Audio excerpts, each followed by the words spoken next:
अस्सलाम वालेकुम viewers, this is Anmol Nasir Qureshi. Welcome to English with Anmol. उम्मीद करती हूँ आप तमाम लोग खैरियत से होंगे। Today I am here with a new lecture series named introduction to linguistics. आज से हम अपनी न्यू लेक्चर सीरीज़ स्टार्ट करने जा रहे हैं जिसमें लैंग्वेज और लिंग्विस्टिक्स से रिलेटेड तमाम टॉपिक्स डिस्कस किए जाएंगे। So let's start the very first lesson of Introduction to Linguistics. Okay, what is linguistics? हम सब एक बेसिक डेफिनेशन जानते हैं। Linguistics is the scientific study of the language. Language की स्टडी को linguistics कहा जाता है। But before moving to the linguistics, we must have some basic knowledge about language. Here we have the content list for the today's lesson. Firstly, we're going to discuss etymology and definitions of language, then basic unit of language, forms of language, competence and performance, and at the end we will see some differences between descriptive grammar, prescriptive grammar, and universal grammar. So let's start.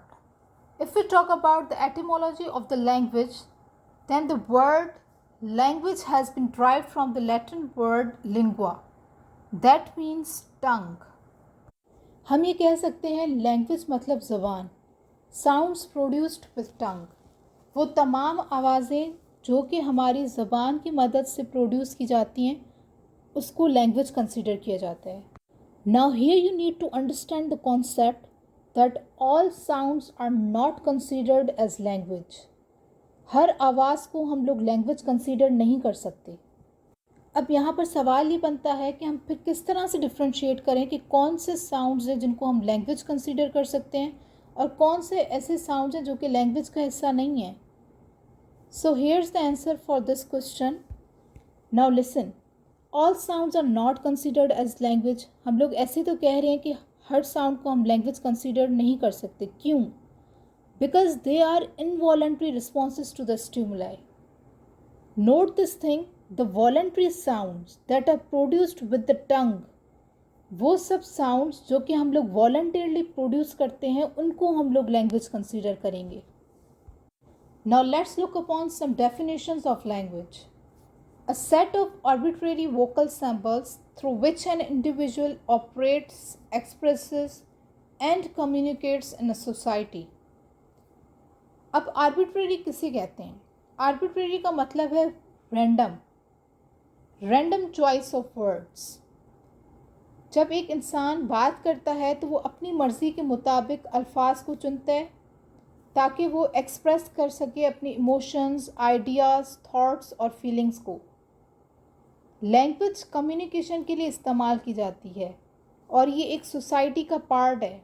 Society लोगों से होती है और लोग आपस में communicate करने के लिए, आपस में बातचीत करने के लिए, अपने आइडियाज़ शेयर करने के लिए लैंग्वेज का इस्तेमाल करते हैं। In simple words we can say language is a source of human communication, a medium to transfer ideas and thoughts. Now let's see what's the basic unit of language. Sign. Sign is a basic unit of language. Sign को language का basic unit माना जाता है। अब sign खुद क्या है? Sign is anything that conveys meaning. कोई भी ऐसी चीज़ जो कि मीनिंग कन्वे करे उसको साइन कहा जाता है। How sign is formed? Sign is basically the unity of signified and signifier. Now let's understand these two terms, signified and signifier. Signified is basically the employed concept, idea और image.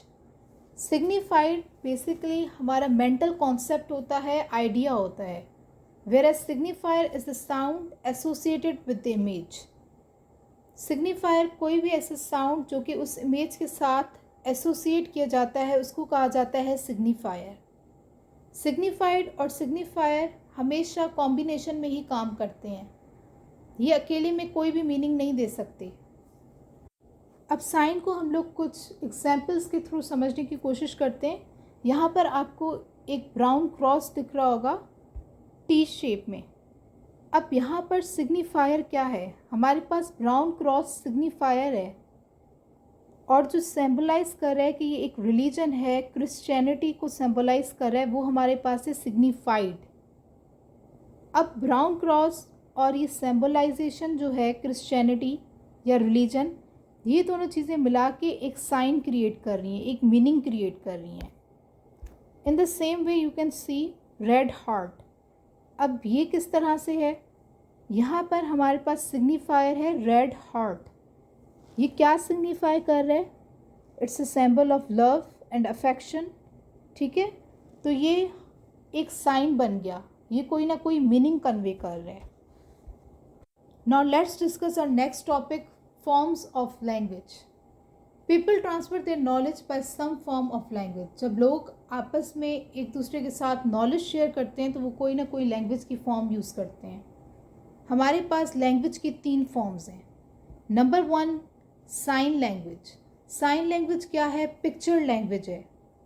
इशारों की ज़बान को sign language कहा जाता है। वो लोग जो कि बातचीत नहीं कर सकते, साउंड्स प्रोड्यूस नहीं कर सकते, वो इशारों की ज़बान में बात करते हैं, जेस्चर्स यूज़ करते हैं। Number 2, we have vocal language. Vocal language जब हम लोग अपने आर्टिकुलेटरी जो हमारे ऑर्गन्स हैं उनको यूज़ करते हैं, जब हम लोग अपने साउंड्स प्रोड्यूस करते हैं अपनी टंग की मूवमेंट के थ्रू, उसको कहा जाता है vocal language. Then we have symbolic language. Symbolic language होती है written language.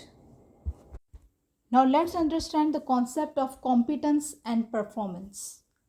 Competence is language knowledge. An individual's knowledge of the language is called competence. Competence होता है कि एक इंसान अपने अंदर कितनी पोटेंशियल, कितनी एबिलिटी रखता है कि वो लैंग्वेज को सही तरीके से यूज़ कर सके, लैंग्वेज के बारे में कितनी इंफॉर्मेशन रखता है, कितनी नॉलेज रखता है। और performance is language behaviour. It refers to the actual use of the language. Language knowledge into practice, मतलब कॉम्पिटेंस लैंग्वेज नॉलेज है और परफॉर्मेंस जो है उसका प्रैक्टिकल यूज़ है, प्रैक्टिकल फॉर्म जो है उसको कहा जाता है performance. Now moving towards the very last topic of today's lesson, rules of language is called grammar. Now here we will discuss 3 different concepts, descriptive grammar, prescriptive grammar and universal grammar. Descriptive grammar. Descriptive grammar is basically how the language is used. हम लोग language को किस तरह से इस्तेमाल करते हैं, कौन से रूल्स, कौन से स्ट्रक्चर्स, किस तरह के नॉर्म्स यूज़ कर रहे हैं लैंग्वेज में, उसको कहा जाता है डिस्क्रिप्टिव ग्रामर। अपनी रोज़मर्रा की ज़िंदगी में जो हम लैंग्वेज का इस्तेमाल कर रहे हैं वो हमारी है डिस्क्रिप्टिव ग्रामर।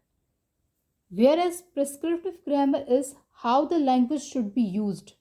ये हमें बताती है कि लैंग्वेज को किस तरह से इस्तेमाल करना चाहिए। Universal grammar. It includes the concepts and the properties that are shared by all languages. Universal grammar में वो तमाम concepts और properties होते हैं जो कि हर लैंग्वेज शेयर करती है। हर लैंग्वेज के अंदर वो सारी properties और concepts जो हैं कॉमन होते हैं, उसको कहा जाता है universal grammar. So that's all about the today's lesson. इंशाल्लाह in next lecture we gonna discuss about the origin and the development of the language. If you really enjoyed my lesson, kindly like, comment and share. Thank you.